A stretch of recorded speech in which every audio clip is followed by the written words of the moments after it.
Hello, my dear friend. I hope you are doing great. Welcome to my channel. If you have not subscribed it, please subscribe it and press the bell icon. Hit the like button also. And today I will discuss about the economics questions. As you know, we have already covered political science question and history question. If you have not visited on that video, please visit that and watch all of that. That can be beneficial for you competitive exam and especially for UPSC. Let's get started beginning with the economics first question. The first question is with reference to the small enterprise development fund. Consider the following statement. मतलब जो छोटी enterprise हैं, enterprise बोलते हैं factory को, company को, development fund बना गया जो स्मॉल इंटरप्राइजेज हैं उनके लिए एक स्टेटमेंट दी गई है, नीचे दी गई उनमें से हमें करेक्ट स्टेटमेंट बताना है. It is maintain by the NABARD, मतलब national bank for the agriculture and rural development.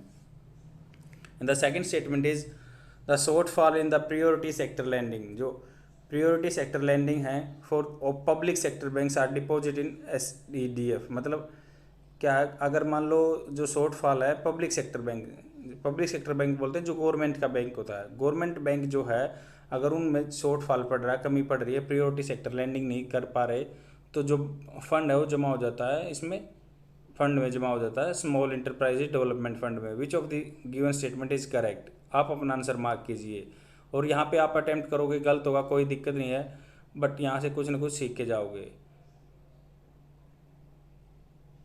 इसका आंसर है D, neither one not two. Explanation देखते हैं.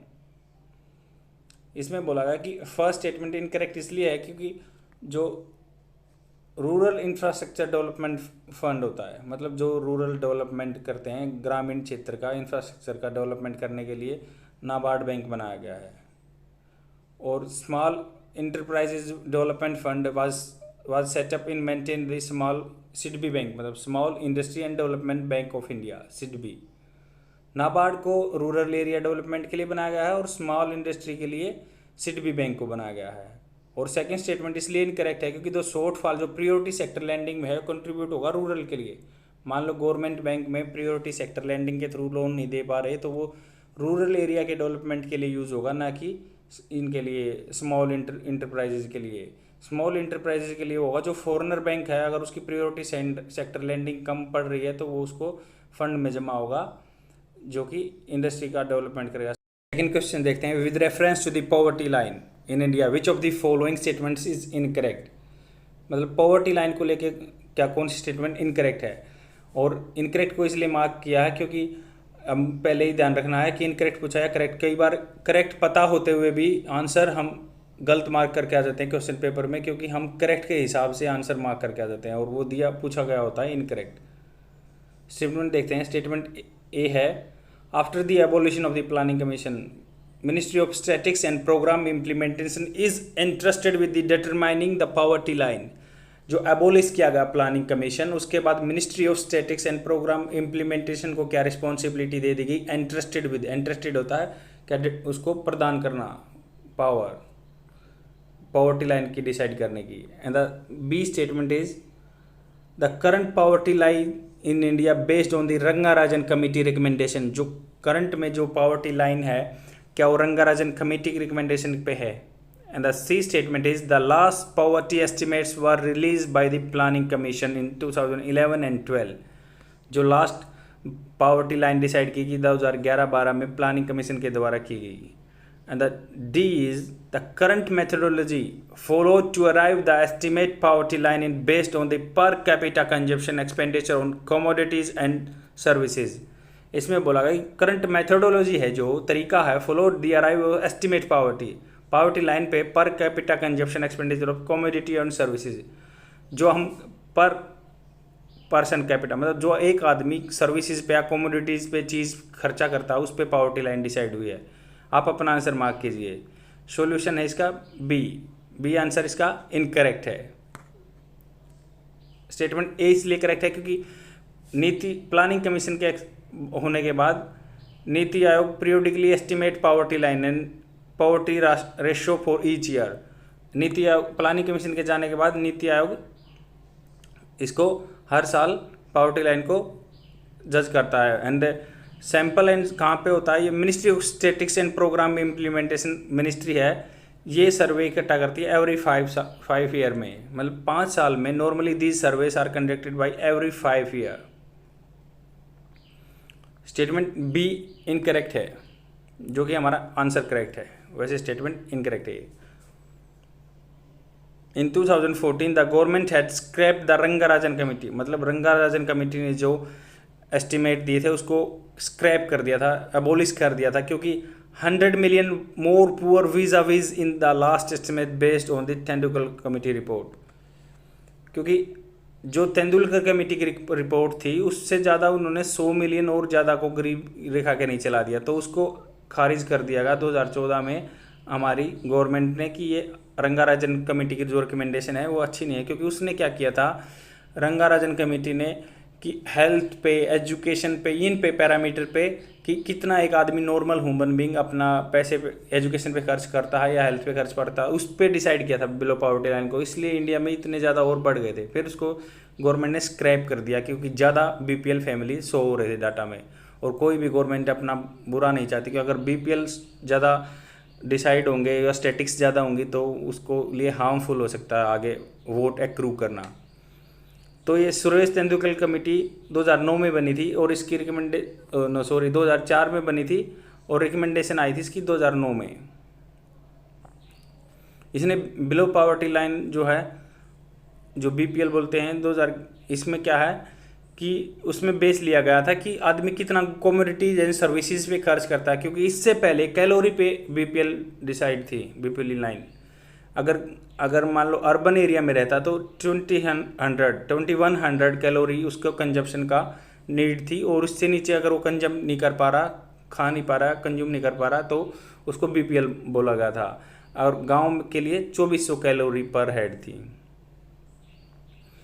सी स्टेटमेंट करेक्ट इसलिए है क्योंकि 2013 में जो Tendulkar committee poverty line commission release poverty data इसका 2009 में ये बन गई, 4 में बन गई थी, 9 में इसका रिकमेंडेशन आई थी कि किस किस बेस पे हम बीपीएल डिसाइड करेंगे। फिर इसकी पहली आई 2013 में जो है बेस कि इतने आदमी एस्टिमेट किया कि इतने आदमी गरीब हैं इंडिया में, और 2011-12 के प्लानिंग कमीशन के डाटा के बेस पे।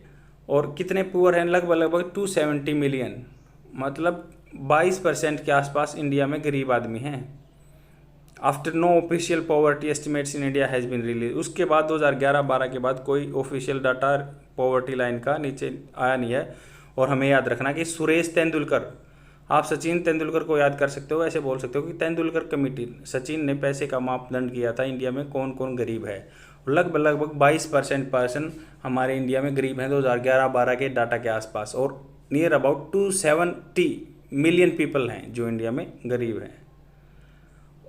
और ऑप्शन डी इसलिए करेक्ट है क्योंकि Suresh Tendulkar committee has moved away from the calorie intake, मतलब मैंने बता दिया आपको जो कैलोरी इनटेक क्राइटेरिया था उससे दूर गए, इसने कंजम्पशन पे और एक्सपेंडिचर पे सर्विसेज के उस पर डिसाइड किया था। और नहीं तो 1974-73 के पास 73 को आप ऐसे याद रख सकते हैं। पॉलिटिकल साइंस के लेक्चर देखेंगे तो केशवानंद भारती बहुत फेमस केस है पॉलिटिकल साइंस में, तो उस टाइम पे डिसाइड किया था कैलोरी कंजप्शन। ऐसे आपको सन याद रखने हैं, ये बात है कि गांव में 2400 कैलोरी, शहर में 2100 कैलोरी पे। उसके बारे में एक्स्ट्रा इन्फॉर्मेशन ये है कि 2015 में NITI Aayog was setup task force poverty under the vice chairman of the NITI Aayog. जो वाइस चेयरमैन होता है नीति आयोग का, उसके अंडर एक टास्क फोर्स बनाई गई 2015 में, उसका नाम था professor Arvind Panagariya. The task force deliberated, विचार किया the issue of whether a poverty line is required. This panel begged the Tendulkar poverty line, which categorized people earning less than 33 a day as poor on the ground. That line primarily meant to be indicated tracking progress in combating extreme poverty. इसमें बोला गया कि Tendulkar committee ने जो goods and services पे expenditure है उसके base पे पॉवर्टी लाइन डिसाइड कर दी, और जो कि 33 रुपये पर पर्सन पर डे। और आप देखा जाए ना तो 33 रुपीज़ कितने कम हैं, और ये रिकमेंडेशन कुछ हद तक ठीक भी नहीं है। मतलब अगर सही पैरामीटर में देखें तो इंडिया में 22% की जगह आपको 50% पर्सन पुअर मिलेंगे, क्योंकि अगर वो अपनी हेल्थ पे एक्सपेंडिचर नहीं कर पा रहा है, अपनी एजुकेशन पे एक्सपेंडिचर नहीं कर पा रहा है, वो एक पुअर की डेफिनेशन में आता है।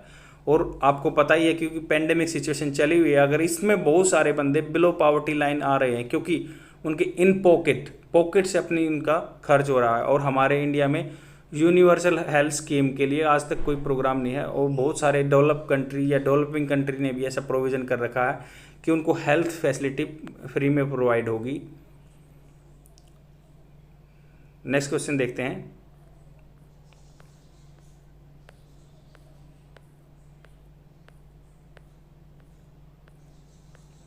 और ये मैं धीरे धीरे स्क्रॉल इसलिए करता हूँ क्योंकि जो हिंदी के स्टूडेंट हैं वो वहाँ से क्वेश्चन रिवाइज कर सकते हैं हिंदी के लिए। With reference to the tackling the situation of the demand pull inflation which of the following statements is correct. इसमें बोला गया कि डिमांड पुल मतलब डिमांड कमोडिटी की, कमोडिटी होता है कोई भी वस्तु की डिमांड ज़्यादा होगी तो उसके लिए इन्फ्लेशन महंगाई आ गई, उसके बारे में स्टेटमेंट इनकरेक्ट पूछा गया, इसलिए मैंने मार्क किया। इनकरेक्ट ध्यान रखना है हमें। First statement is introduction of स्वच्छ भारत सेस। मान लो स्वच्छ भारत के लिए सेस क्या होता है और सरचार्ज क्या होता है, मैं आपको डिफाइन करता हूँ। जैसे हम नॉर्मल टैक्स लिवाई करते हैं, टैक्स के बारे में इकोनॉमिक्स में अगर पढ़ रहे हो तो टैक्स बहुत जरूरी है, डायरेक्ट और indirect. Direct tax like we are paying on our payment पे हम पे करते हैं। क्यों? क्योंकि ये गवर्नमेंट के क्राइटेरिया सेट कर दिया, अगर आप मान लो इस थ्रेशोल्ड से ज़्यादा कमाते हो तो आपको टैक्स देना पड़ेगा, क्योंकि सोशल सिक्योरिटी मेजर है। जो समाज में नीचे हैं, ग्रुप में पैसा नहीं जिनके पास, उनके लिए सोशल सिक्योरिटी की स्कीम लेके आनी है और देश को रन करना है, इसलिए टैक्स लगा देता है। इनडायरेक्ट टैक्स होता है जैसे हम कोई भी कमोडिटी खरीदते हैं, जैसे like we are purchasing biscuit, we are purchasing any item, and we are paying taxes in the indirect way. Already included होता है जो कॉस्ट में होता है उसकी में, वो क्योंकि कंपनी उसके लिए पे करती है, एंड किस पे जाता है? कंज्यूमर पे जाता है। इसको इनडायरेक्ट टैक्स बोलते हैं। और सरचार्ज और सेस, सरचार्ज क्या होता है? मतलब कोई पर्टिकुलर चीज़ के लिए सरचार्ज लगाया जाता है। मान लो आपने प्रदूषण फैला दिया या एजुकेशन बोल दिया, एजुकेशन के लिए बोल दिया, तो एजुकेशन के लिए सेस बोलते हैं। सेस का क्या होता है? सिर्फ एजुकेशन के लिए नाम पे लिया गया टैक्स, एक्स्ट्रा टैक्स लगा देते हैं 2% जो भी है, तो वो एजुकेशन के लिए काम रहेगा, नहीं तो वो नेक्स्ट ईयर में कन्वर्ट हो जाएगा, पर वो अपने आप दूसरे में मर्ज नहीं होगा, कंसोलिडेटेड फंड ऑफ इंडिया में मर्ज नहीं होगा। और सरचार्ज का क्या मतलब होता है कि आप मान लो किसी भी चीज़ के लिए, पोल्यूशन के लिए ले सकते हो सरचार्ज, पर वो आप दूसरी चीज़ में भी यूज़ कर सकते हो, यूटिलाइज कर सकते हो। यही डिफरेंस है सेस और सरचार्ज में। तो इसमें बोला गया कि अगर मान लो डिमांड की तरफ से महंगाई बढ़ी हुई है, डिमांड ज़्यादा है, कमोडिटी कम है, तो महंगाई तो आएगी। महंगाई आएगी तो क्या स्वच्छ भारत टैक्स लगा दें तो उसमें क्या कुछ फर्क पड़ेगा? And second one is printing extra money by the reserve bank of India. अगर रिजर्व बैंक ऑफ इंडिया ज़्यादा एक्स्ट्रा पैसे प्रिंट कर रहा है तो उसमें क्या है?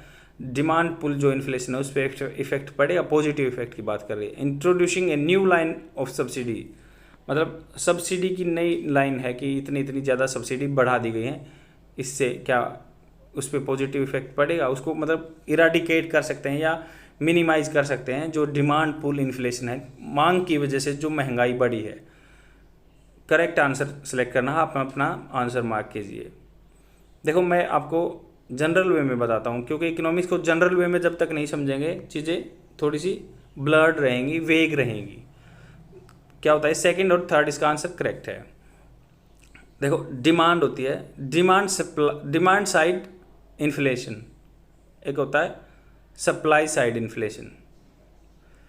मतलब आदमियों के पास ज़्यादा पैसा आ गया, मान लो आपके पास पैसा खूब है और कमोडिटी कम है। कमोडिटी मतलब आप एग्जांपल देते हैं, लेट्स सपोज 5 बिस्किट के पैकेट है, 5 बिस्किट के पैकेट हैं आपके पास और आपके पास पैसा खूब है, कोई दिक्कत नहीं है, और आपने बिस्किट खरीदे हैं, बट 5 बिस्किट पैकेट हैं और ख़रीदने वाले 10 आदमी हैं जिनके पास पैसा है, तो वो उसको 5 रुपये में नहीं खरीदेंगे, वो उसको 10 का रेट बढ़ा देंगे, बोलेंगे कि मुझे दे दो और मैं ले लूँगा इसको, आप 10 रुपये में दे दो। तो इसलिए डिमांड की साइड से वो इन्फ्लेशन हो गया, और सप्लाई की साइड से इन्फ्लेशन होता है सप्लाई कम हो। मान लो सप्लाई कम हो आइटम की, तो आदमी के पास पैसा भी नहीं है बट सप्लाई कम है, तो कंज्यूमर ज़्यादा है तो सप्लाई की तरफ से वो हो जाएगी महंगाई। तो इसको कैसे कम किया जा सकता है? मान लो आदमियों के पास पैसा कम कर दो, सीधा कंसेप्ट से हम टेक्निकल वे में जाएंगे तो it is very difficult to resolve all the question of the economics, but we can go for the local things and the vernacular thing we can realize in our mind and we can attempt any question paper. Like हम क्या है, अपने पास रुपए लेते हैं तो रुपए कम हो जाएंगे तो हमारे पास हम अपने आप चीज़ नहीं खरीदने जाएंगे, तो गवर्नमेंट को क्या है, ऐसी पॉलिसी लानी है, टैक्स ज़्यादा लगा दिया, जैसे सेस ज़्यादा लगा दिया, सेस ज़्यादा लगा दिया तो आदमी के पास पैसा कम हो गया, तो हाँ वो इफेक्ट डालेगा, वो कम करेगा जो डिमांड पुल इन्फ्लेशन है। पर आप सब्सिडी दे रहे हो तो आदमी के पास ज़्यादा पैसा हो गया, सब्सिडी मतलब उसको छूट दे रहे हो, सस्ते में उसको चीज़ मिल रही है कोई, तो क्या है वो डिमांड पुल इन्फ्लेशन को बढ़ाएगा। और थर्ड क्या था, इसमें पूछा गया था कि जो टैक्स लगाएंगे सेस तो है ही, सेकंड क्या है इनकरेक्ट इसलिए है क्योंकि प्रिंटिंग एक्स्ट्रा मनी, अगर एक्स्ट्रा मनी गवर्नमेंट पे प्रिंट कर लेगी तो क्या बैंक में पैसा हो जाएगा, बैंक में पैसा हो जाएगा तो कम इंटरेस्ट पे बैंक पैसा देंगे आदमी को, कम ब्याज पे पैसा मिलेगा तो ज़्यादा आदमी लोन लेंगे, पैसा ज़्यादा हो जाएगा, फिर वही डिमांड पुल इन्फ्लेशन हो जाएगी, इसलिए ये इनकरेक्ट आंसर है। और थर्ड किस लिए इनकरेक्ट है, सब्सिडी बढ़ा दी तब भी इनकरेक्ट है क्योंकि सब्सिडी होगी तो आदमी के पास पैसा ज़्यादा होगा, वो डिमांड पुल इन्फ्लेशन पे कर्व नहीं कर पाएंगे, कंट्रोल नहीं कर पाएंगे। नेक्स्ट क्वेश्चन देखते हैं, fourth question, consider the following statements regarding the global alliance for the vaccine and immunisations which was frequently in news. GAVI के बारे में बात की गई है, global alliance for vaccine immunisation. तो इसमें बोला गया कि first statement, GAVI is a international organisation created under the United Nation. क्या इसको यूनाइटेड नेशन ने बनाया है? गावी ने। And the second statement, it develops vaccine through it's research and development. क्या खुद रिसर्च एंड डेवलपमेंट करता है, वैक्सीन डेवलप करता है लेबोरेटरी में। और then third one is it is administered by WHO। इसका एडमिन का जो पार्ट है क्या वर्ल्ड हेल्थ ऑर्गेनाइजेशन चला रही है। विच ऑफ द फॉलोइंग्स इनकरेक्ट, इसलिए मैंने हाईलाइट किया हुआ, आपको याद रहेगा। आप अपना आंसर मार्क कीजिए, मैं तब तक आपको एग्जैक्ट आंसर बताता हूँ। इसमें first second and third incorrect हैं, तीनों ही इनकरेक्ट है। इसमें एक्सप्लेनेशन देखते हैं, क्योंकि ये फंड यूनाइटेड नेशन ने नहीं बनाया, Gavi global alliance for the vaccine के लिए है ये।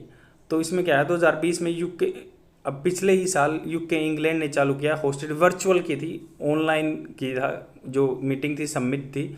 इसके लिए उन्होंने पैसे इकट्ठे किए 7 बिलियन पाउंड्स, क्योंकि वहाँ की पाउंड स्टेरिलिंग करेंसी है इंग्लैंड की। द इंटरनेशनल वैक्सीन अलायंस, मतलब ये वैक्सीन क्या क्या है, ये क्या गावी क्या होता है, global alliance for vaccine Indianisation. तो गावी का क्या मतलब होता है कि ये आदमी इकट्ठा हुए, देश इकट्ठा हुए, कंट्री इकट्ठा हुई, बोले हम फंड इकट्ठा करेंगे और जो अंडर प्रिविलेज हैं, अंडर डेवलपमेंट हैं, या उनको वैक्सीन भी मिलनी चाहिए। नहीं कि डेवलप कंट्री अपनी मैन्युफैक्चरिंग पावर की वजह से खुद वही बस वैक्सीन अवेल करेंगे और इम्यूनिटी डेवलप करेंगे। गरीब आदमी को भी या गरीब कंट्री को भी प्रमोट करना है, उसको भी प्रोवाइड करना है। अंडर यूज़ है, कहीं पे यूज़ नहीं हो रही है वैक्सीन, क्योंकि उनका पूरा काम चल गया, उन्होंने पूरा अपनी कंट्री को वैक्सीनेट या इनोकुलेट कर दिया, उनको वैक्सीन लगा दिया। तो वो क्या है, गरीब कंट्री को भी डिस्ट्रीब्यूट होना चाहिए कम रेट पे, इसी के लिए उन्होंने फंड इकट्ठा किया है। और क्या है, ये रिसर्च प्रोग्राम खुद नहीं कराती, ये सिर्फ फंड इकट्ठा करती है, इसलिए ये इनकरेक्ट है सेकंड। और थर्ड इसलिए इनकरेक्ट है क्योंकि इंडिपेंडेंट ऑर्गेनाइजेशन है, इसका सेक्रेट खुद का ऑफिस है, it is not administrated by WHO का कोई रोल नहीं है, इसमें खुद का सेक्रेटरीट है। और क्या इसके जो member of organisation are developing countries are donor government, मतलब डेवलपिंग कंट्री हैं, इसके डोनर गवर्नमेंट हैं जो पैसा दे सकते हैं। वर्ल्ड हेल्थ ऑर्गेनाइजेशन है, यूनिसेफ है, वर्ल्ड बैंक है। तो यह क्या है, जो साइंटिफिक टेम्परामेंट है उसको प्रमोट करते हैं बाय गिविंग फंड, मतलब जो इनोवेशन है, रिसर्च है, उसके लिए पैसा प्रोवाइड करती है गावी। और इसने यूके ने किया था। इसमें NGO भी हैं, फिलांथ्रोपिस्ट भी हैं, जो परोपकारी थिंकिंग वाले आदमी भी हैं, पैसा डिपॉजिट करते हैं। और ये जैसे कि साउथ अफ्रीकन कंट्रीज़ हैं, बहुत पुअर हैं, उनके पास फैसिलिटी नहीं है, तो वहाँ से क्या है, अगर डेवलप कंट्री अपना पैसा इकट्ठा करके साइंटिफिक टेम्परामेंट करेंगे और गरीब आदमियों को भी अवेलेबल कराएंगे वैक्सीन। ये 2020 में जून मिड में सबमिट हुई थी, वर्चुअल सबमिट हुई थी, यूके के द्वारा होस्टेड की गई थी, वो मेज़बान थे, उन्होंने होस्ट की थी और लगभग उसमें मतलब $70 बिलियन पैसा, पाउंड्स पैसा इकट्ठा कर लिया था। With respect to the changes brought to the Indian GDP estimation in 2015, consider the following statement. इसमें बोला कि GDP एस्टिमेट हमेशा ये क्या है, 2015 में जब मान लो आपकी मोदी गवर्नमेंट आई थी तो बोल रहे थे जीडीपी डाउन चलेगी, क्यों, या जीडीपी अप चलेगी, ये मीडिया में था कि पहले अप रहती थी, 2015 के बाद जीडीपी डाउन आ गई। क्या रीज़न है इसका? क्योंकि उसके मेथोडोलॉजी में जो डिसाइड करते हैं उसमें चेंज कर दिया गया था। The change in the base year from the 2004 to 5 to 10 11, मतलब बोला कि बेस ईयर क्या होता है, जैसे मान लो बेस ईयर ये बोलते हैं, मान लो आज है, एक पैरामीटर डिसाइड कर लेते हैं कि भाई 2004-5 को डिसाइड कर लिया, इसके बेस पे महंगाई जाते जाएंगे कि अगले 2006 में कितनी महंगाई होगी एज कम्पेयर टू 2005, मतलब तभी तो बोलते हैं कि 6.5% जीडीपी। किसका 6.5? जो 2004-5 में थी उसका 6.5% ज़्यादा हो गई, इसीलिए जीडीपी परसेंटेज में काउंट होती है। तो क्या पूछते हैं इसमें, पूछा गया कि 2004-5 का जो बेस ईयर था 11-12 का होगा, 10-11 का होगा, sorry. And the second statement, the GDP at market price is included in the calculation of the headline GDP instead of the GDP at factor cost. इसमें बोला गया कि मार्केट प्राइस पे जो जीडीपी कैलकुलेट करते हैं, जो headline GDP instead of the factor cost, क्या उसमें हेडलाइन जीडीपी होती है, फैक्टर कॉस्ट पे नहीं होती है। फैक्टर कॉस्ट क्या होता है, जो बिल्कुल रॉ मटेरियल पे होता है, मतलब उसमें सब्सिडी और इनडायरेक्ट टैक्स को इंक्लूड नहीं करते फैक्टर कॉस्ट वाले में, और जो मार्केट प्राइस पे होती है उसमें इंक्लूड किया जाता है। थर्ड स्टेटमेंट है use of data from the annual survey of industries and index of the industrial production and estimate the GDP of enterprises. इसमें बोला कि डाटा जो है, मतलब इसको बोलते हैं सर्वे ऑफ इंडस्ट्री और index of the industrial production. Industrial production का एक इंडेक्स बना दिया कि इंडस्ट्री में इतना प्रोडक्शन हो रहा है, उसका एक इंडेक्स है, तो उसके बेस पे जीडीपी डिसाइड होती है। विच of the above statement is correct, correct बताना इनमें से कौन सा। आप अपना आंसर मार्क कीजिए। तब तक मार्क करने से क्या होगा, यहाँ पे गलत होगा तो आपको पता चलेगा कि हाँ मैं कहाँ गलत था, और अगर आप मार्क नहीं करोगे, अपने आप खुद अटैम्प्ट नहीं करोगे तो आपको चीज़ें याद नहीं रहेंगी। अगर अटैम्प्ट कर लेते हो तो आपको हमेशा के लिए चीज़ें याद रहेंगी, और क्वेश्चन पेपर में बैठ के आपको मेरी वीडियो की मेरी वॉइस याद आएगी और आप करेक्ट आंसर पक्का लगा दोगे। इसमें सेकेंड स्टेटमेंट ओनली करेक्ट है।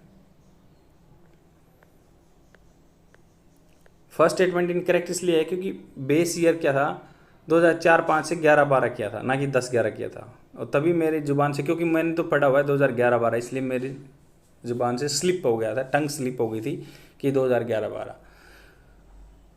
तो वैसे ही आप अगर यहाँ पे याद करोगे चीज़ें, ऐसे ही याद रहेंगी आपके। The second statement, GDP at the market price is included in the calculation of the headline GDP instead of the GDP at factor cost. मतलब क्या है, जीडीपी जो मार्केट प्राइस पे होती है तो उसमें क्या है, हेडलाइन जीडीपी को instead of the factor cost पे हेडलाइन जीडीपी काउंट नहीं होती, मतलब उसमें टैक्स और सब्सिडीज को नहीं लिया जाता, पर मार्केट प्राइस पे होती है।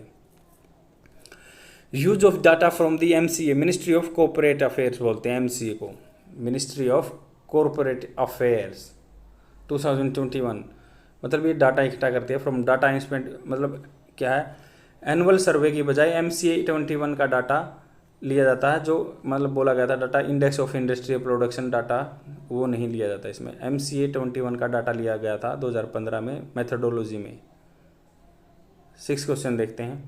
मिनिस्ट्री ऑफ जो कॉर्पोरेट अफेयर है, मतलब कॉर्पोरेट है, उनकी एक इंडेक्स जारी होता है, उनका डाटा लिया गया था 2015 में। पहले क्या था, जो इंडेक्स ऑफ जो इंडस्ट्री इंडेक्स लिया जाता था, और 2004-5 से 11-12 में चले गए थे, इसलिए जीडीपी में चेंजमेंट आए थे। The six statement, 6 question, which of the followings are the likely effects of inflation in India. इसमें बोला कि विच ऑफ द फॉलोइंग, मतलब इनमें से नीचे दिए गए में से कौन सा इन्फ्लेशन के लिए मतलब इफेक्ट डालता है। Redistribution of wealth in society, मतलब इन्फ्लेशन की वजह से वेल्थ का रीडिस्ट्रीब्यूशन होता है। क्या रीडिस्ट्रीब्यूशन होता है, मतलब गरीब में अमीर में पैसे का लेन देन या बदलाव होता है कि जो गरीब है उसके पास थोड़ा सा पैसा जाता है, अमीर से थोड़ा सा निकल जाता है, क्या इन्फ्लेशन के कारण होता है ये। And the second one, increase value of export in the economy, मतलब एक्सपोर्ट निर्यात की वैल्यू बढ़ जाती है क्या।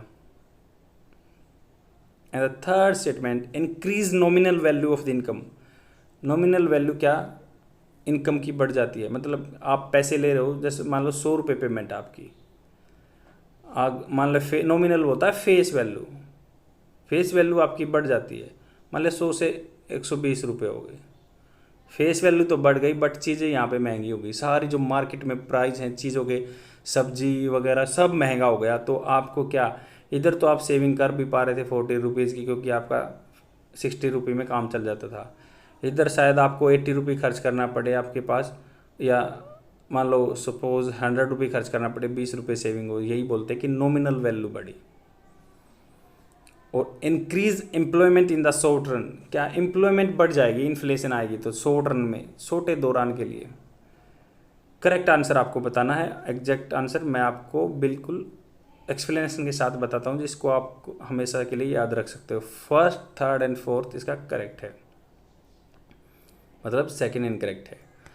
इन्फ्लेशन क्या है, रिडिस्ट्रीब्यूट करती है, क्योंकि मान लो इसका मैं एग्जांपल के थ्रू बताता हूँ आपको, क्योंकि इकोनॉमिक्स को जितना आप एग्जाम्पल लोकल मतलब वर्नाकुलर वे में सीखोगे तो आपको अच्छा रहेगा और याद रहेगा लंबे टाइम के लिए।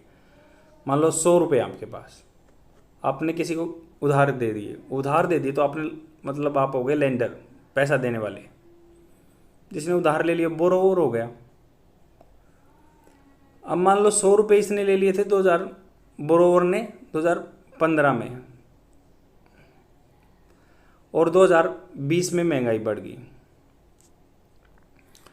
तो क्या है, परचेजिंग पावर 100 रुपये की 2020 में बिल्कुल कम होगी, मतलब जो वहाँ के, क्योंकि चीज़ें महंगी हो गई, परचेजिंग पावर बोलते हैं कि इतने रुपए में तो कम चीज़ आने लगी 100 रुपये में, तो उसको बोलते हैं परचेजिंग पावर रुपये की। तो परचेजिंग पावर कम हो गई तो किसको लॉस हुआ, लेंडर को, देने वाले को लॉस हुआ, क्योंकि ये तो 100 रुपये ही रिटर्न करेगा, हालांकि वो इंटरेस्ट ले वो अलग फैक्टर है, बट मान लो वो 100 रुपये रिटर्न करेगा, उसकी परचेजिंग पावर कम हो गई, इफेक्ट क्या हुआ, पैसे वाले को जो लेंडर है, और पुअर को जिसने बोरोवर है उसको फ़ायदा होगा, क्योंकि उसको तो 100 रुपये पे करने पड़ेंगे और उसकी परचेजिंग पावर कम हो चुकी है, उसको कोई हार्म नहीं है उसमें। तो इसलिए बोलते हैं रिडिस्ट्रीब्यूशन करता है, इसलिए करेक्ट आंसर बोला गया फर्स्ट को, और इसमें यही लिखा गया है। एंड द सेकेंड इनकरेक्ट इसलिए है कि जो rising inflation most of the time results in the rising exchange rate owing to high physical and current, मतलब इन्फ्लेशन राइज होगा तो फिजिकल और करंट अकाउंट डेफिशिएंट ज़्यादा हो जाएगा। फिजिकल क्या होता है और करंट अकाउंट डेफिशिएंट आपको बताता हूँ। फिजिकल क्या होता है, गवर्नमेंट का फिजिकल डेफिशिएंट होता है, करंट अकाउंट डेफिशिएंट होता है, मतलब चीज़ें मान लो जो डे टू डे रूटीन की चीज़ें हैं उसमें करंट अकाउंट डेफिशिएंट है। मान लो खर्चा ज़्यादा है अपना, इनकम कम है, तो करंट अकाउंट डेफिशिएंट। फिजिकल है कि जो लॉन्ग पीरियड के लिए है कि खर्चा ज़्यादा है उसमें भी और कम कमाई है, रेवेन्यू कलेक्शन कम है, तो उसको भी फिजिकल बोल देते हैं। तो यही है कि ये दोनों बढ़ जाएंगे, परचेजिंग पावर कम हो जाएगी रुपए की, तो इन्फ्लेशन बढ़ गई तो परचेजिंग पावर कम, तो इसका नुकसान हो गया गवर्नमेंट का, क्योंकि वो करंट अकाउंट डेफिशिएंट और फिजिकल डेफिशिएंट बढ़ गया, क्योंकि चीज़ों को खरीदने के लिए हमें फिर ज़्यादा पैसे देने पड़ेंगे। मान लो हम इंपोर्ट कर रहे हैं ऑयल का, ऑयल हमारा 80% ईरान वगैरह से, साउथ अरबियन कंट्री से आता है, तो हमें मतलब एक बैरल बोलते हैं, मान लो जिस मेजर करते हैं जिसको ऑयल को, एक बैरल की कीमत $80 है। अब हम $1 के हिसाब से पहले हम 60 रुपये दे रहे थे सोचो, फिर बाद में हमें 80 रुपये का $1 हो गया, तो ज़्यादा पैसे देने पड़ेंगे, परचेजिंग पावर कम हो गई, तो इन्फ्लेशन से हमें एक्सपोर्ट में और इम्पोर्ट में दिक्कत होगी। एक्सपोर्ट कम्पिटिटिव हो सकता है छोटे टाइम पीरियड के लिए, क्योंकि एक्सपोर्ट कम्पिटिटिव है क्योंकि हमारी चीज़ें सस्ती हो गई, चीज़ों की वैल्यू कम हो गई, तो उसको मार्केट में, इंटरनेशनल मार्केट में शायद जगह मिल सकती है, और यही चीज़ इसमें लिखी गई है। क्योंकि और इसमें क्या है, फिलिप्स का, अब नेक्स्ट बात बोलेगी कि भाई शॉर्ट पीरियड के लिए एम्प्लॉयमेंट बढ़ाएगा क्या, इसमें फिलिप्स कर्व का जिक्र गया है, इसको फिलिप्स नामक आदमी ने दिया था, तो इस कॉलम पे हम ले लें इन्फ्लेशन, महंगाई, और इस पे ले लेते हैं अनएम्प्लॉयमेंट, बेरोजगारी। अब कर्व, फिलिप्स कर्व क्या होता है, ऐसे होता है, मान लो हम इस पे मार्क करेंगे वैल्यू, तो यहाँ पे 10 है, और अनएम्प्लॉयमेंट कम होगी यहाँ पे 2, क्योंकि अगर हम यहाँ पे मार्क कर रहे हैं तो इन्फ्लेशन कम है तो अनएम्प्लॉयमेंट ज़्यादा है, पर इन्फ्लेशन एक टाइम पीरियड पे बढ़ेगी तो अनएम्प्लॉयमेंट बिल्कुल कम हो जाएगी। ये फिलिप्स कर्व है, इसके बारे में इसमें बताया गया है। तो यही है कि एक पॉइंट पे ये शॉर्ट रन के लिए है, बट जब क्या है, मान लो महंगाई बढ़ेगी तो चीज़ों को मैन्युफैक्चरिंग करेंगे, डिमांड बढ़ेगी, डिमांड की साइड से तो मैन्युफैक्चर करेंगे, तो उसके लिए ज़्यादा वर्कर चाहिए और एम्प्लॉयमेंट बढ़ जाती है। पर लॉन्ग पीरियड के लिए हार्मफुल भी हो सकते हैं, क्योंकि ये जो फिलिप्स का हुआ है, स्टैगफ्लेशन एक टर्म यूज़ होती है, स्टैगफ्लेशन, जो आजकल चल रहा था। इन्फ्लेशन भी बढ़ गई और अनएम्प्लॉयमेंट भी बढ़ गई, इसको स्टैगफ्लेशन बोलते हैं। फिलिप्स का इसको कभी भी कंसीडर में नहीं लेता, इसके बेस पे फिलिप्स का फेल हो जाता है। यही पूरी बात इसमें लिखी हुई है, आप अपनी नॉलेज के लिए पढ़ सकते हैं। नेक्स्ट क्वेश्चन देखते हैं।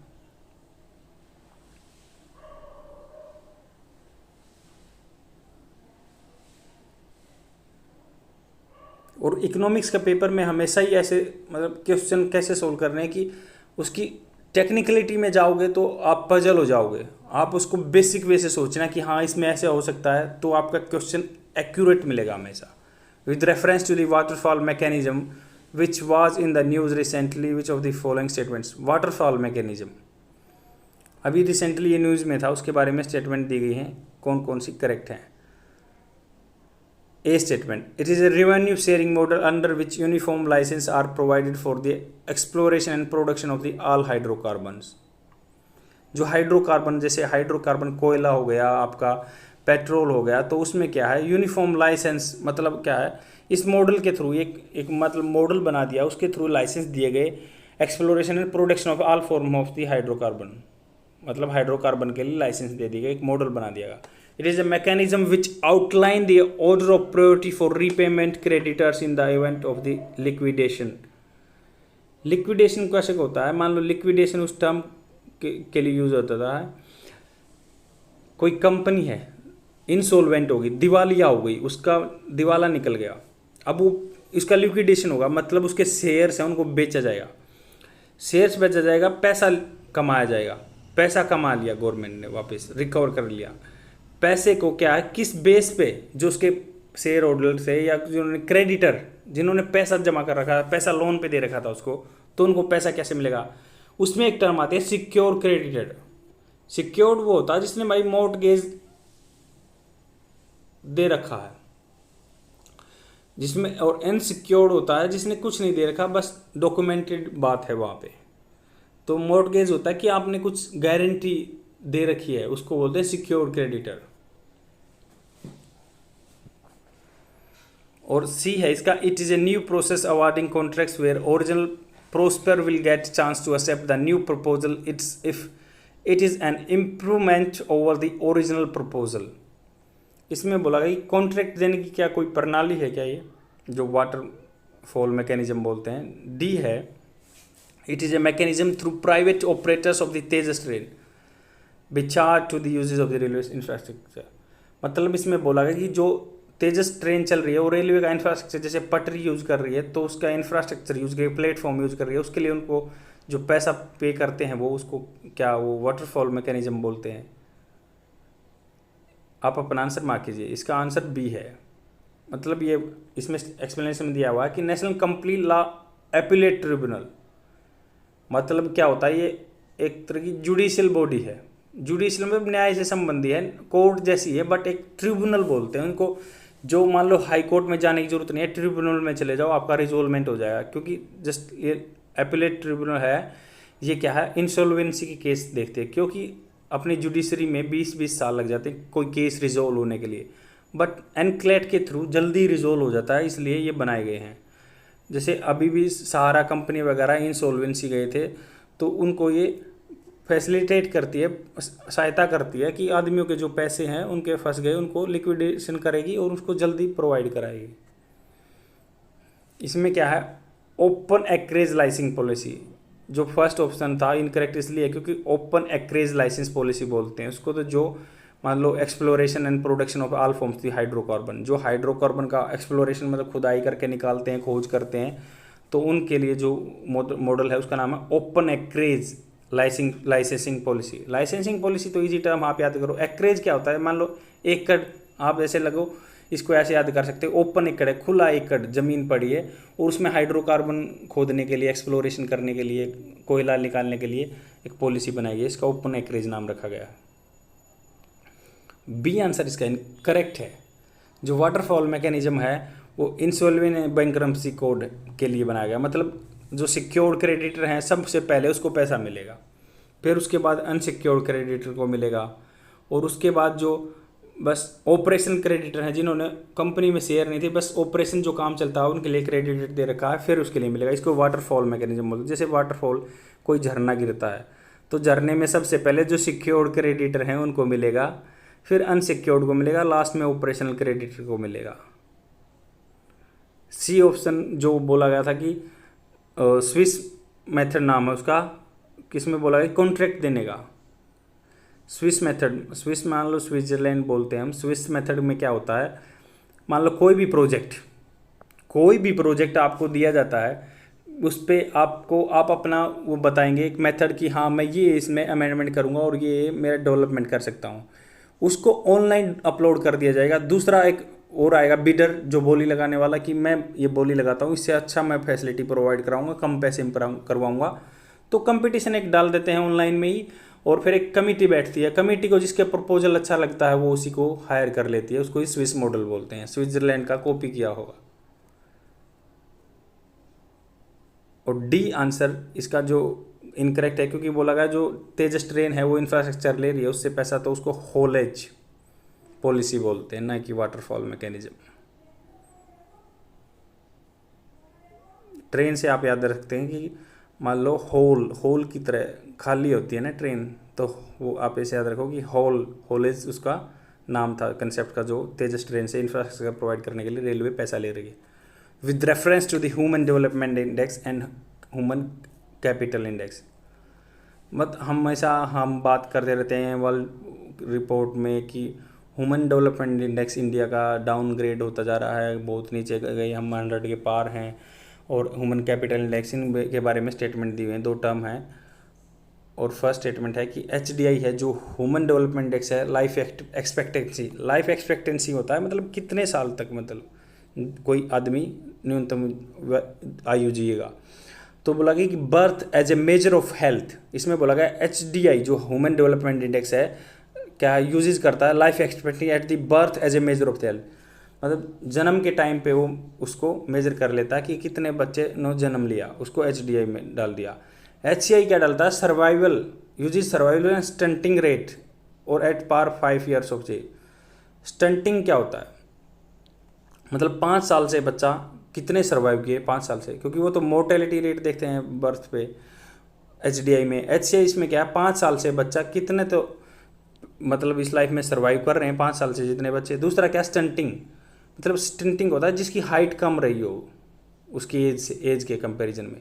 क्यों, आपने सुना भी होगा कि स्टंटेड है, वेस्टेड है, और ये टर्म यूज कर दी जाती हैं माइल न्यूट्रिशन बच्चों के लिए जिनके को प्रॉपर न्यूट्रिशन नहीं मिला जाता। यही तो इंडेक्स जांचने के लिए होते हैं कि वो बताते रहते हैं कि इंडिया में स्टंटेड वेस्टेड चाइल्ड हैं, तो ऐसे ऐसे जो एज के हिसाब से कम हाइट है, कम वेट है, उसको वेस्टेड बोल दिया। तो ऐसे ही जो कम हाइट है उसको स्टंटेड बोल दिया, कम वेट है उसको वेस्टेड बोल दिया। तो आप इसको ऐसे याद रखते हो, जिसकी वेस्ट कम है, कमर कम है, उसको वेस्टेड बोल दिया, कमज़ोर है वो। और जिसकी हाइट कम है, स्टंट कर सकता है, कई बार देखा हुआ आपने आप, मतलब ये क्या मैं ट्रिक बता रहा हूँ, स्टंट क्या, जो कम हाइट के बच्चे अच्छे कर पाते हैं, तो इसलिए उसे स्टंटेड से आप याद रख सकते हो। तो ये है क्या, ये पूछा गया कि 5 साल से बच्चों को लेता है और मेजर ऑफ हेल्थ लेता है, हेल्थ के फैक्टर को लेता है HCI, वो सिर्फ बर्थ रेट को लेता है। HDI क्या है, number of your schooling measures education, मतलब कितने साल बच्चा स्कूल में गया, HDI ये इंडेक्स को डाटा लेता है। और HCI क्या लेता है, quality adjusted learning to measure education, मतलब उसने क्या क्वालिटी डेवलप की अपने अंदर एजुकेशन के थ्रू, HCI उसको लेता है। Both indices are published by the United Nation Development Programme, क्या बोथ जो इंडाइसिस है, इंडेक्स हैं, मतलब ये प्लूरल है इंडेक्स का, क्या यूनाइटेड नेशन डेवलपमेंट प्रोग्राम द्वारा जारी किए जाते हैं। करेक्ट स्टेटमेंट बतानी है, आप अपना आंसर मार्क कीजिए तब तक। इसका करेक्ट आंसर C है, फर्स्ट एंड सेकेंड इसका करेक्ट आंसर है। मतलब इसमें बोला गया कि HDI है सही है कि बर्थ पे लेता है HDI डाटा, बर्थ एक्सपेक्टेंसी, बस लाइफ एक्सपेक्टेंसी बर्थ से ले लेता है। वो क्या HCI 5 साल तक के बच्चे का लेता है, जो कि उसके हेल्थ के बारे में है कि उसको स्टंटेड तो नहीं है, कि उसकी हाइट कम तो नहीं रह रही, उसका क्या ग्रो कर रहा है वो, उसको लेता है। और कितने सर्वाइव कर रहे हैं 5 साल तक की लाइफ को, क्या हो सकता है कि 1 साल के बाद बच्चा ना रहे, इसलिए उसको HCI को 5 साल के लेता है वो। और इसमें बोला गया HDI क्या है, नंबर ऑफ ईयर स्कूलिंग के लेता है, उसमें क्वालिटी एजुकेशन HCI में जानी जाती है। थर्ड इसलिए इनकरेक्ट है क्योंकि बोला गया कि United nation human development index is the benchmark which is the most widely use statistical measure of the development across the world. HDI क्या है, बहुत सारे में चीज़ों में बेंचमार्क दिया जाता है कि भाई HDI माप लो, उसकी के हिसाब से। HDI इंडेक्स किस लिए होते हैं, मेन मैं आपको बताता हूँ कि इंडेक्स इसलिए ह्यूमन डेवलपमेंट इंडेक्स, मतलब यहाँ पे लैकिंग कर रहे हैं हम, यहाँ पे कमी है इस कंट्री की, अगर यहाँ पे वर्क करेगा तो वो रिजोल्व कर लेगा अपनी इश्यू को, इसी के बेस पे पॉलिसी बनाई जाती है। इसलिए कहते हैं स्टैटिस्टिक्स का बहुत बड़ा रोल होता है किसी कंट्री की डेवलपमेंट के लिए, क्योंकि पता ही नहीं है प्रॉब्लम का, डाटा ही नहीं है कि किस चीज़ से हमें प्रॉब्लम हो रही है, क्या ठीक है हमारा, तो क्या हम रिजोल्व करेंगे उसको। इसलिए स्टैटिस्टिक्स का बहुत रोल होता है इसमें। और इसमें बोला है कि ये अलग अलग एजेंसी करती है, यूनाइटेड नेशन डेवलपमेंट के थ्रू नहीं होता है। इसमें बोला गया है कि जो development across the world HDI publish by the United Nation development, HDI को यूनाइटेड नेशन नहीं डेवलपमेंट प्रोग्राम है, और world development report of the which both the human capital project and human capital index as part of the aims to measure the development levels of the various country using standardise parameter. और जो HCI है वो world bank करता है। तो क्या है HDI है, तो D में क्या है, हम D से याद करेंगे, यूनाइटेड नेशन डेवलपमेंट प्रोग्राम द्वारा, ये ऐसे ट्रिक से आप याद कर सकते हो। और HCI है, कैपिटल क्या रहती है, कैपिटल तो बैंक के पास रहती है ज़्यादा, तो वर्ल्ड बैंक याद कर लेंगे हम। आप कभी नहीं भूलोगे, ये चीज़ें याद रहेंगी। कैपिटल बैंक से रिलेटेड कर दो, आपको वर्ल्ड बैंक याद रहेगा। डेवलपमेंट से यूनाइटेड नेशन डेवलपमेंट याद कर लो।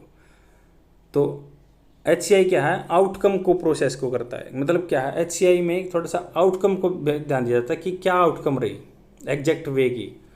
और आउटकम क्या है, कभी घट बढ़ सकती है आपकी। आज आउटकम आप कम दे रहे हो, एफिशिएंसी कम है, कल ज़्यादा हो जाएगी आपकी, हार्ड वर्क करोगे तो यही है।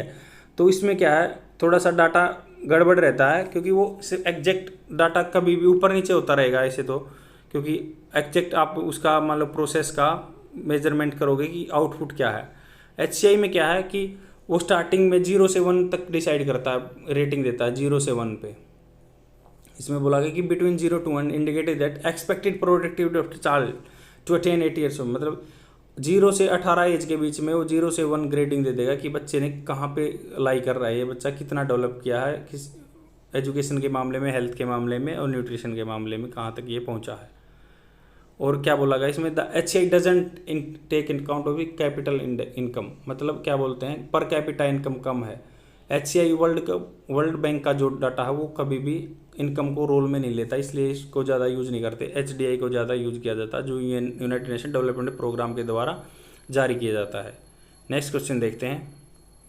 आई होप आपको सब चीज़ें क्लियर हो रही होंगी, और मैं हर चीज़ को मेटिकुलसली बिल्कुल एक एक पॉइंट बता के चल रहा हूँ, क्योंकि ये फर्स्ट लेक्चर है और आपको ईजी रहेगा। स्टार्टिंग में आपका बेस तैयार हो जाएगा, इकोनॉमिक्स आपके लिए ईजी रहेगी। और मैं भी ऐसे ही चीज़ों को सीखता गया हूँ, क्योंकि मैंने क्या है, चीज़ों को वर्नेकुलर या लोकल लैंग्वेज में सीखा। Otherwise you will get embezzled yourself in the terms of the economics. It is very difficult to understand all the terms of the economics. The सत्यम्बा पोर्टल, अब ये क्या रिसेंटली न्यूज में था कि सत्यम्बा portal के बारे में बताया गया, कौन सी स्टेटमेंट ठीक है। ए आंसर है इसका, for aspiring women entrepreneur to convert their idea into successful startup. जो मान लो क्या है, लेडीज़ हैं, महिलाएं हैं जो अपना स्टार्टअप स्टार्ट करना चाहती हैं, उनके लिए यूज़ किया गया है स्वामित्व।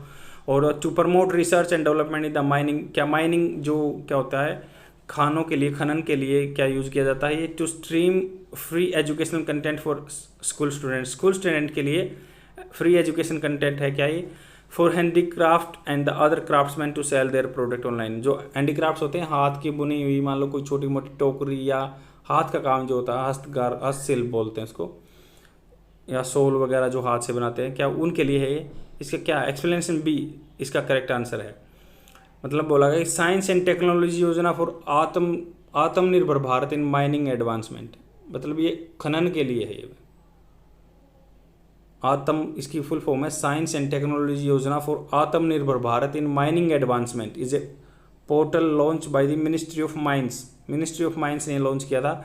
इसका मतलब क्या रेशो होता है कि डेवलपमेंट मोटो क्या है कि मिनरल एंड माइंस के सेक्टर को डेवलप करना है और इसके एक्सप्लोरेशन के लिए जितना भी रिसर्च की जा सके उसके लिए फंड प्रोवाइड करना है। 10th क्वेश्चन देखते हैं। Consider the following statement small finance bank. Small मतलब जो छोटा फाइनेंस बैंक होता है उसके बारे में टर्म दी हुई है, आपको करेक्ट आंसर बताना है। It is registered as a public limited company. Company act 2013 हमारे इंडिया में यूज होता है, क्या उसके अंदर रजिस्टर हुआ लिमिटेड कंपनी की तरह इसको बोलते हैं। It's priority sector lending requirement is 75% of total adjustment net bank credit. मतलब ये बोला कि टोटल जो इसमें मान लो एडजस्टेड नेट बैंक क्रेडिट, ये टेक्निकल टर्म है। आप इसको ये मान लो कि टोटल जिसने उतना लोन दिया ना उसका 75% priority sector lending. Priority sector lending मैंने आपको समझाई दिया कि जो मान लो समाज में ग्रामीण एरिया को डेवलपमेंट करने के लिए या जो स्मॉल इंडस्ट्री है उनको लिए देना ही है उसको 75%। और थर्ड स्टेटमेंट है FDI is not allowed in the small finance bank. जो फॉरेन डायरेक्ट इन्वेस्टमेंट है कि स्मॉल फाइनेंस बैंक में अलाउड नहीं है। The fourth one is small finance bank can not be A business correspondence for the. Business correspondence क्या होता है? Bank साथी। आपने गांव में सुना होगा कोई बच्चा प्राइवेट काम करता है बैंक साथी बन जाता है, और वो क्या है मान लो गांव के एज्ड पर्सन है, they can't reach up to the bank for their normal work routine work, for that they like bank have assigned a person like he can collect money from the village and reach up to the bank and he can facilitate all aged person and the illiterate person। मतलब वो गरीब आदमियों के लिए काम करता है और उसको इंसेंटिव मिलते हैं जितने वो रिजोल्व करता है इशू। तो इसलिए बैंक साथी और कई बैंकों को भी एक ही बच्चा टैकल करता है। इसमें करेक्ट स्टेटमेंट कौन सी है? आप अपना आंसर मार्क कीजिए। इसका क्या सी आंसर करेक्ट है। 1, 2 एंड 4 इसका करेक्ट आंसर है। जो स्मॉल फाइनेंसिंग बैंक हैं उनका क्या होता है, मान लो पैसे लेते हैं और जो अंडर सर्व्ड और अनसर्व्ड मतलब जहाँ पे पहुँचा नहीं है पैसा, बिल्कुल रूरल एरिया है, आउटस्कर्टेड एरिया है, जो बिल्कुल सोसाइटी से कट के रहते हैं, उनके लिए पैसा प्रोवाइड कराना, लोन देना उनका स्मॉल फाइनेंसिंग बैंक का। Non organise sector. Non organise sector मतलब ये है कि जो टैक्स पे करते हैं, ऑर्गेनाइज जो नहीं पे करते हैं उनको नॉन ऑर्गेनाइज। जैसे कोई फैक्ट्री कह रहा हूँ, ऑर्गेनाइज मतलब कोई रेडी लगाने वाला है, हॉकर्स है, तो उसको क्या बोलते हैं? नॉन ऑर्गेनाइज है। इसका ऑर्गेनाइज है नहीं, ये टैक्स पे नहीं कर रहा, इसलिए उनको फैसिलिटी लोन प्रोवाइड करने के लिए। क्योंकि क्या होता है आजकल फाइनेंस का काम बहुत सारे यंगस्टर कर रहे हैं और जो कि एग्जॉर्बिटेंट, मैंने इंग्लिश की क्लास में भी आपको पढ़ाया था और मेरे यूट्यूब चैनल पे इंग्लिश के भी वीडियो हैं, डेली वोकैब डालता हूँ, वहाँ पे आप एक्रू कर सकते हो नॉलेज को। तो क्या है एग्जॉर्बिटेंट होता है, एक्स्ट्रा ब्याज लगाते हैं वो बच्चों पे, क्योंकि वो उनको गरीबी की हालत में मान लो 10,000 रुपीज़ की ज़रूरत है तो 10,000 उनके पास ऊपर ब्याज लग जाता है। इसलिए फाइनेंस का काम जो करते हैं लोकल बंदे, तो इसलिए अगर उन सिचुएशन से बचाने के लिए बोलते हैं कि इनको प्रोवाइड कराओ, कि इनको प्रोवाइड कराना चाहिए कि उनको लोन प्रोवाइड करा दो आप फाइनेंस ऑर्गेनाइज सेक्टर के थ्रू। स्मॉल फाइनेंस बैंक है पब्लिक लिमिटेड कंपनी 2013 के एक्ट के अकॉर्डिंग होता है और इसको लाइसेंस दिया जाता है बैंकिंग रेगुलेशन 1949 के थ्रू। मतलब ये रजिस्टर तो हो गए 2013 एक्ट के थ्रू और पर इनको रेगुलेट किया जाता है बैंकिंग रेगुलेशन एक्ट 1949। और क्या है small finance bank is required to extend, मतलब 75% को इनको प्रायोरिटी सेक्टर लेंडिंग को के थ्रू देना पड़ता है। और क्या है थर्ड स्टेटमेंट इसलिए इनकरेक्ट है क्योंकि जो एफडीआई है इसमें अलाउड है और एफडीआई फॉरेन डायरेक्ट इन्वेस्टमेंट ले सकते हैं। और फोर्थ इसका करेक्ट इसलिए है क्योंकि बैंकिंग कोरेस्पोंडेंस ये कभी भी नहीं बन सकते बड़े बैंक के लिए, क्योंकि ये अपना इंडिविजुअल इनका नेटवर्क होता है स्मॉल फाइनेंस बैंक का। और ये हिंदी में प्रोवाइड किया हुआ आपको आंसर।